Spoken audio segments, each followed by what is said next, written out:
बहुत ही महत्वपूर्ण क्वेश्चन जो परीक्षा में पूछा गया ये क्वेश्चन है।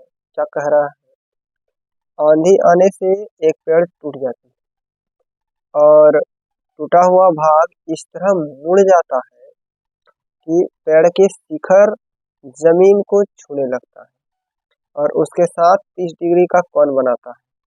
पेड़ के पाद बिंदु की दूरी 8 मीटर है। पेड़ की ऊंचाई ज्ञात कीजिए। बड़ा ही महत्वपूर्ण क्वेश्चन है। चलिए देखते हैं ये कैसे बनेगा।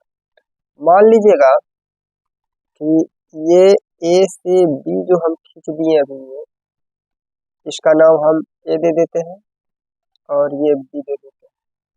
बोलेंगे कि ए बी क्या है, पेड़ है और ये जमीन से लगा हुआ है। कह रहा है ये कहीं से टूट जाता है और 8 मीटर ये दूरी है जमीन का। और इस तरह मान लीजिए कि ये बिंदु ये सी को छूता है और ये डी बिंदु से टूट जाता है और ऐसा टूट करके छूता है यहाँ से, यही बिंदु से बी से टूट करके ये ऐसे दर्शा सकते हैं कि ये टूटा हुआ भाग और ये बिंदु डी से मान लीजिए टूट गया। सी को इस प्रकार छूता है कि कह रहा है 30 डिग्री का कोण बनाता है। तो हम यहाँ लिख लेंगे, सबसे पहले लिखेंगे हल। क्या लिखेंगे, माना कि ए बी पेड़ है जो बिंदु डी से इस प्रकार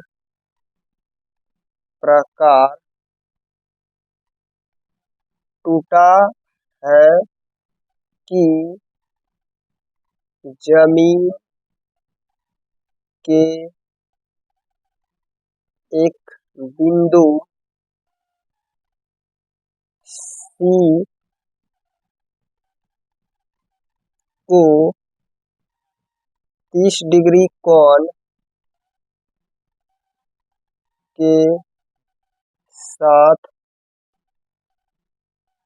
छूता है।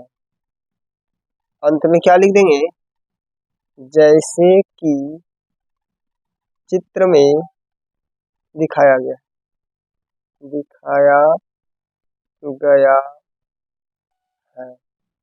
कोई तकलीफ नहीं होना चाहिए, ये तो प्रश्न में दिया हुआ चीज था, उसको लिख दिए।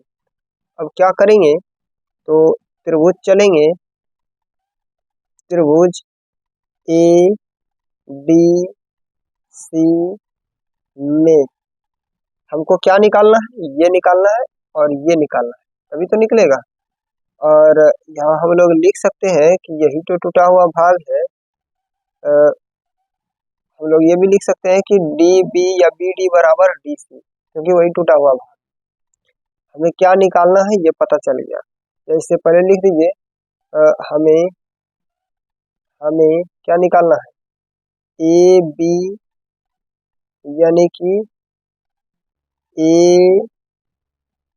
D plus D B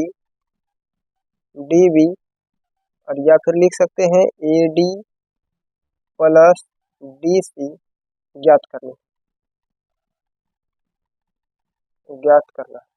clear हो गया। आगे अब क्या लिखेंगे, त्रिभुज में चलेंगे पाइथागोरस प्रमेय से।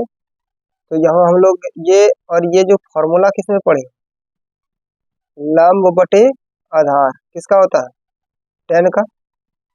टेन 30 डिग्री बराबर लगा देंगे, लंब बटे आधार हो जाएगा। तो ए डी बटे ए सी, बोलिए टेन 30 डिग्री का मान क्या होता है, टेन 30 डिग्री का मान होता है 1/√3। 1/√3 लिखेंगे और इसका वैल्यू निकालना है और ये 8 दिया। आप इसको लिख सकते हैं, इसको इधर कर देंगे तो ए डी बराबर क्या हो जाएगा, ए डी बराबर जो इधर चल जाएगा 8/√3, ये मीटर में हो जाएगा। इसको आप समीकरण फर्स्ट बोल सकते हैं। पुनः चलेंगे, पुनः ले लेंगे और हमको अब क्या निकालना है, हमको ये दूरी निकालना है। ये कर्ण होता है, कर्ण और आधार किसमें है या फिर कर्ण और लंब किसमें, तो आधार बटे कर्ण कॉस में होता है। आप cos 30 भी लगा सकते हैं, cos 30 डिग्री बराबर आधार बटे कर्ण। तो आधार कितना है 8, कर्ण क्या है DC। अब इसको जब आगे बढ़ाएंगे तो cos 30 का वैल्यू क्या होता है √3/2। आप लिख सकते हैं इसके लिए √3/2। इधर क्या हो जाएगा, ये हो जाएगा 8D/DC। DC फ्री कर लेंगे और उसमें जाके फिर ऐड कर देंगे। तो यहाँ से क्या हो जाएगा, ये 8 दूनी 16/√3। DC बराबर हो जाएगा 16/√3। अब समीकरण 2 बोल लीजिए, पेड़ की कुल ऊंचाई। अब लिखिए पेड़ की ऊंचाई, ऊंचाई क्या निकालने का है AB। AB बराबर लिख सकते हैं या फिर डायरेक्ट पेड़ की ऊंचाई लिख सकते हैं यहाँ से AD जोड़ ये 2 नंबर समीकरण का DC। आप इसको जोड़ दीजिए, क्या जोड़ के निकलता है, पहला है आपका क्या 8/√3, अगला क्या है 16/√3। अब LCM ले लीजिए इसका, LCM लीजिएगा √3 निकल जाएगा, ये हो जाएगा 8 16 24√3। आगे हम इधर लिख देते हैं, ये हो जाएगा आपका 24√3। अब इससे कटा दीजिएगा तो ये कितना आएगा, कट करके आ जाएगा 8√3 मीटर। अच्छा, अब ये सोचते होंगे कैसे कटा, चलो देखते हैं। इसको आप ये लिख सकते हैं 3 गुना 8/√3। आप ये जानते हैं 3 को आप क्या लिख सकते हैं √3 गुना √3 लिख सकते हैं। इसे जब कटाएंगे तो ये क्या बार में कटेगा √3 बार में, इसलिए इसका पेड़ का ऊंचाई कितना हो जाएगा 8√3 मीटर। यही इसका आंसर। अगला प्रश्न, ये भी अत्यंत महत्वपूर्ण प्रश्न है, कई बार पूछा गया है। तो इसको कैसे हल करेंगे, लिखेंगे हल, सीधे हम लोग चलेंगे LHS पर। ये प्रूव्ड करने के लिए कह रहा है तो प्रूव्ड कर देंगे। LHS में क्या दिया है 1 + sin A और 1 - sin A। इसको क्या करेंगे LHS में ही इसका परिमेयकरण कर दीजिए, अंदर परिमेयकरण किसका करते हैं हर का परिमेयकरण कैसे होगा, तो नीचे अगर माइनस में है तो इसको उल्टा प्लस से गुना कर दीजिए। तो 1 + sin A, ताकि रूट खत्म हो जाए इसीलिए हम लोग ऐसा करते हैं। 1 + sin A से ऊपर नीचे गुना कर दिए। अब क्या होगा, जब अंदर गुना करेंगे तो ऊपर क्या हो जाएगा, ऊपर हो जाएगा 1 + sin A का होल स्क्वायर और नीचे हो जाएगा 1 A + B × A - B। तो 1 का स्क्वायर और -1 का स्क्वायर 1 होता है और साइन का स्क्वायर। अब देखिए ऊपर में क्या आ गया, इधर ही लिख देते हैं। ऊपर में क्या आया, ऊपर आ गया आपका cos। ऊपर का ये रूट अलग अलग करेंगे तो ये खत्म हो जाएगा, तो 1 + sin A बचेगा और नीचे आ गया क्या चीज इसका cos स्क्वायर। तो cos स्क्वायर होगा तो रूट खत्म हो जाएगा इसका, ये क्या हो जाएगा cos A। अब देखिए अलग अलग भाग कर दीजिए, 1/cos A हो जाएगा, इसको क्या करेंगे sin A/cos A कर देंगे। तो ये क्या होता है, ये हो गया आपका sec A और इसको क्या कहते हैं sin/cos क्या होता है tan A। यही हम लोग को क्या करना था, प्रूव्ड करना था। और ये RHS आ गया, RHS ये प्रूव्ड, ये हम लोग को प्रूव्ड करना था।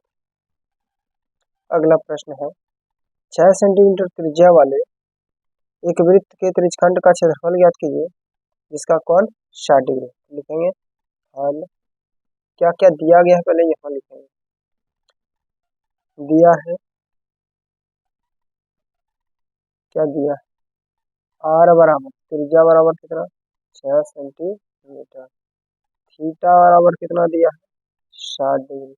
क्या निकालना है त्रिज्यखंड का क्षेत्रफल, त्रिज्यखंड का क्षेत्रफल क्या होता है त्रिज्यखंड का क्षेत्रफल, ये होता है θ/360 गुना πr²। तो यहाँ सबका वैल्यू रख देंगे। वैल्यू रखते जाइए, देखिए क्या क्या आता है। थीटा का मान 60/360 गुना पाई का वैल्यू क्या रखना है, तो 22/7। आर का वैल्यू 6 × 6, ये इससे कट जाएगा 6 बार में, 6 से 6 कट जाएगा, कहानी खत्म हो गया उसका। 22×6 कितना होता है, 132 बटे कितना हो गया, 7 सेंटीमीटर स्क्वायर। यही इसका आंसर हो गया, इसको भी पूछा गया।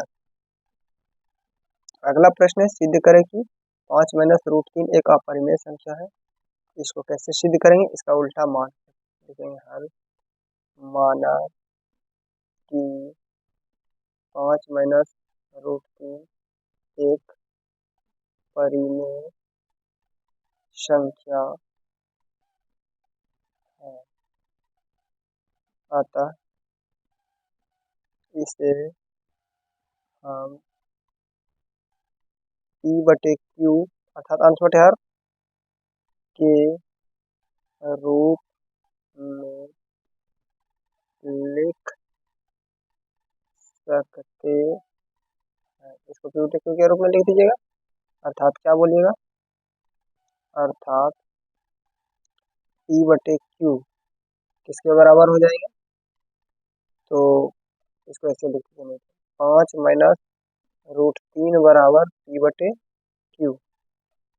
अब देखिए P/Q परिमेय संख्या है, ये भी परिमेय संख्या है, इसको इधर ले जाइए, इसको इधर ले जाइए, क्या होगा, 5 - P/Q बराबर √3। आप पढ़ चुके हैं कि √3 क्या है, एक अपरिमेय संख्या है, और 5 - P/Q क्या है, एक परिमेय संख्या है।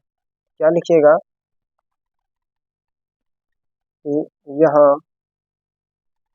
√3 एक अपरिमेय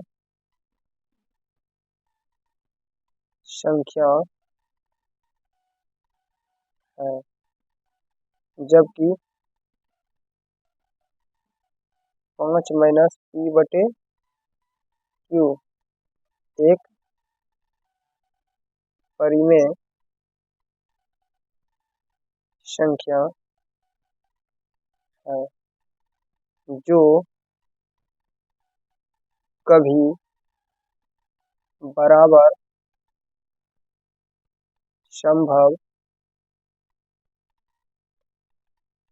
नहीं है। क्या हुआ, ये एक विरोध चीज हो गया, यहाँ आप करें बराबर, ऊपर मान लिए, तो ये विरोधाभास ना है, ये परिमेय और अपरिमेय कभी बराबर होगा, कभी बराबर नहीं होगा, तो ये असंभव है, संभव नहीं है, जो कभी संभव नहीं है।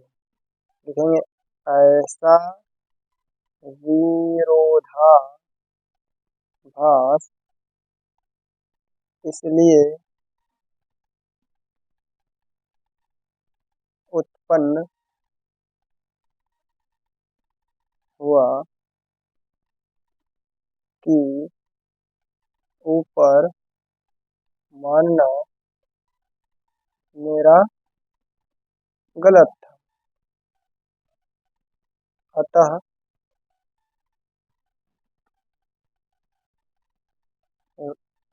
5 - √3 एक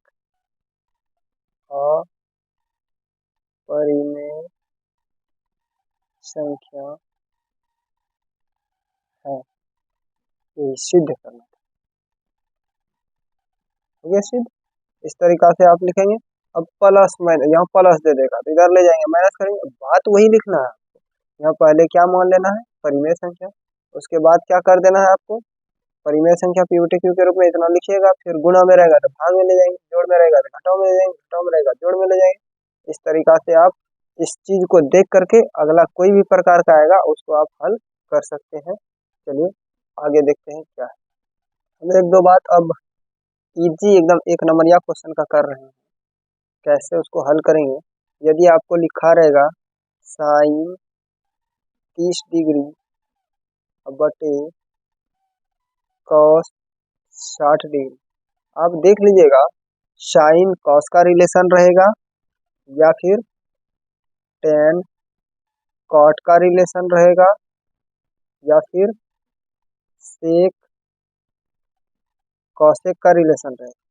अगर बटे में रहेगा और इन दोनों का योगफल, ऐसे ही मैट्रिक में यही पूछा ही जाता है, दोनों का योगफल अगर 90 डिग्री हो रहा है, जैसे 30 प्लस 60, योगफल 90 डिग्री, तो कट के उसका वैल्यू क्या निकलेगा, 1। और अगर माइनस कह दें, sine 30 degree minus cos 60 degree, तो इसका आंसर क्या होगा, 15 लिख देना है। अगर 30 डिग्री रहे तो इस माइनस कह दें, sine 30 degree minus cos 60 degree, तो इसका आंसर क्या होगा, 0।